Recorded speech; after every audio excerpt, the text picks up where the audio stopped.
Loneliness, what is it? You probably think that's a simple question, Melvin. It's that sense of horrible feeling that you get when you're alone. And yet, allow me to perplex you. You must be able to reflect back to a time, perhaps even recently, you were surrounded by a group of friends, or perhaps by other people. Perhaps it was a very social setting, perhaps it was a party, and yet you felt incredibly lonely for whatever reason. Yet the sense of a longing, allow me to perplex you even more. There must have been a time that you've been to a cafe somewhere, maybe a Starbucks, and you saw a person by themselves. Maybe they were on the computer, coffee there, and very engaged in what they're doing, a smile on their face, very content. Maybe they're enjoying the coffee, having sips, people watching. By all accounts, alone, yet not lonely. That really does make you wonder, doesn't it? Because if you think about it based on your own experiences of you being with people, and sometimes without people, you start to realize that loneliness, this horrible feeling that we get, being alone is not a precondition of it. And if that's the case, then what exactly is loneliness? Why do we feel it? It certainly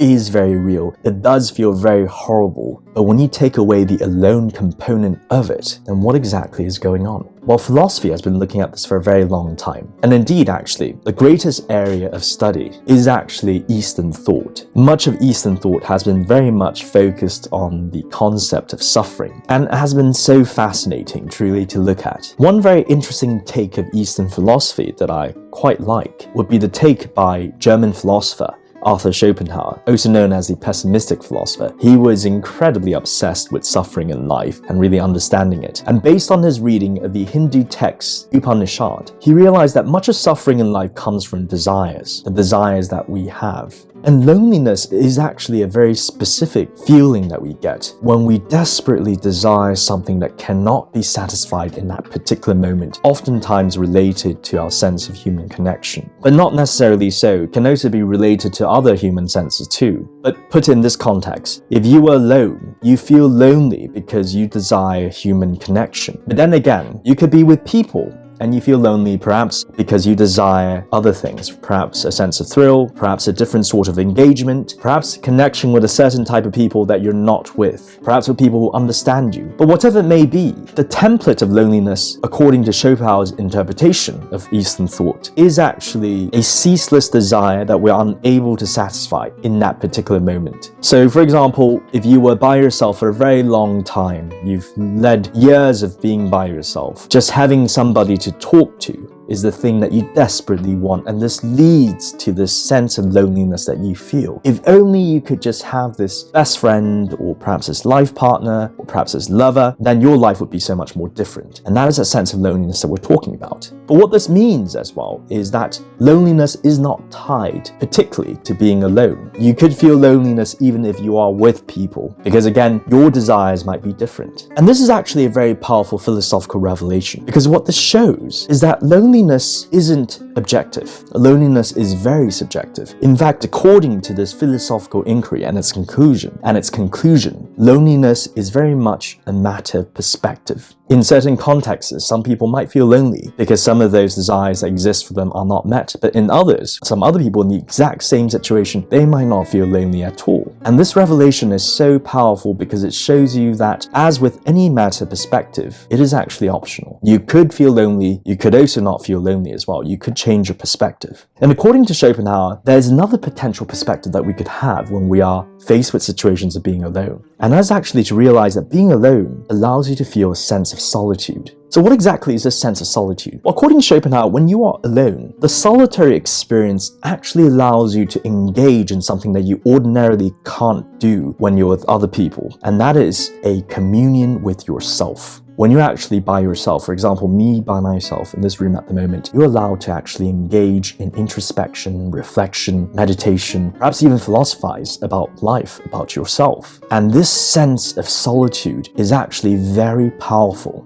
and allows you to truly engage with yourself and build a deeper self-connection than any other possible activity that you could do. And this could actually lead to some great revelations and personal developments that only you could achieve through this activity than anything else. So in other words, according to Schopenhauer, being alone is actually an opportunity for a different type of experience that isn't necessarily a lonely one, but a solitary one that leads to greater enlightenment. Now, this might sound very philosophical, but indeed it actually does have its backing. According to the professor of psychology at the University of Nebraska, Julie Boker, being alone actually allows us to develop our personal creativities in a way that we are unable to do so in a group context. Of course, as I say this, you might think, no, I mean, when people work together, we can put in our creativities together and perhaps do something amazing through brainstorming and group collective effort. Certainly so. But with that said, the sense of creativity and creative development on the personal level, according to psychological research done by professors such as Boker, has actually shown that by engaging in personal time by yourself and introspection, you're able to actually develop your own creative talents in ways you're unable to do so with other people. I mean, think about it. If you are actually spending time by yourself, engaging and experimenting with different hobbies and different interests and talents and trying to learn new things by yourself, you are able to grow as a person naturally in ways you're unable to do so if you're constantly just spending time with people. And that is really the psychological researcher's conclusion. But at the same time, if you read books by researchers such as Michael Harris, we see the same conclusion. Harris, in his book Solitude, has actually discovered that by spending time alone, we are able to actualize ourselves in ways that we are unable to do so with other people. And indeed, much of Harris's book looks at the very interesting phenomenon where most of the time in life and society, we've been brought up with the idea that being part of the crowd is a source of happiness. Spending time with people is a source of happiness. Yet all this research and studies have actually shown that by being by yourself and spending crucial time alone, that's the only time when you can actually achieve a sense of personal growth that can lead to greater sense of self-satisfaction that you could never really do so when you're constantly bombarded by spending time with other people and getting pulled by all sorts of directions according to the flow of the crowd. And that is incredibly powerful. But I think we can also tie Schopenhauer's perspective between the sense of loneliness as a sense of desire and the sense of solitude and the solitary with the work of Danish philosopher Soren Kierkegaard. But according to Kierkegaard, life is very much a struggle between the finite and the infinite. Particularly what Kierkegaard is saying is that human beings, as we live our lives, we are constantly pulled by the finite necessities of life. These are our base desires and necessities. For example, our need to sleep, to eat, but also lots of other desires we might have. Our need to be entertained, to enjoy ourselves, to pursue pleasure. All these finite necessities exist as part of the human condition, constantly pulling us. And indeed, our body may itch. You may feel a sense of loneliness, for example. All these alarm bells going off in our body and our condition asking us to do all these things, and we're constantly pulled by it. On the other hand, there's also the infinite push. These are the more abstract things that we could potentially do. They don't really pull us, but they are things that we may push into, related to the decision to actualize ourselves even more. For example, you can decide to pick up a new hobby, to write a new book, perhaps to decide to learn a new skill, perhaps to paint, perhaps to do some other thing that is so abstract that isn't necessarily related to the necessities of your life, but yet you have the opportunity to do so. And we call them the infinite because, again, the possibilities are infinite. You could potentially do anything you wanted to do. And for Kierkegaard, human life is very much a battle between these two, but oftentimes a battle that is won by the finite. For most of us, according to Kierkegaard, we are just constantly pulled by the finite necessities of life that we completely neglect